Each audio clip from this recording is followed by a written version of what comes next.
Turning to a look ahead at tomorrow's primary, Democratic candidate David Crowley and Governor Tony Evers stopping in Oshkosh today, part of the Milwaukee County Executive's last-minute campaign push ahead in the governor primary race. That pair stopped in the Winnebago County Democrats' office to meet with voters, with Crowley speaking on his family background, main policy points, and hopes for tomorrow's election. Governor Evers also speaking on why he's pulling for Crowley out of all the Democratic candidates, citing his experience in public office and that experience that's making voter Nancy Leding think about casting her vote for him.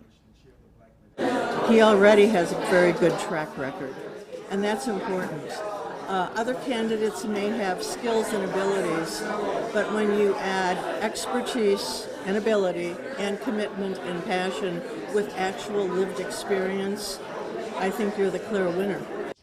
The pair is currently campaigning in Stevens Point as of about 11:30 this morning. Plans to head to a volunteer appreciation event in Madison later this afternoon.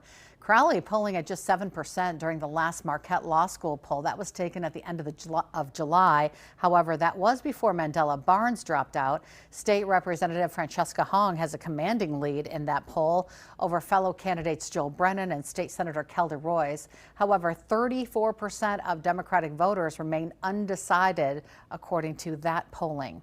On the other side of the aisle, Republican Congressman Tom Tiffany, who received President Donald Trump's endorsement in the governor's race, faces Andrew Mansky in the Republican side of the primary. Tiffany is largely expected to win on Tuesday and face off against the Democratic candidate who wins come November.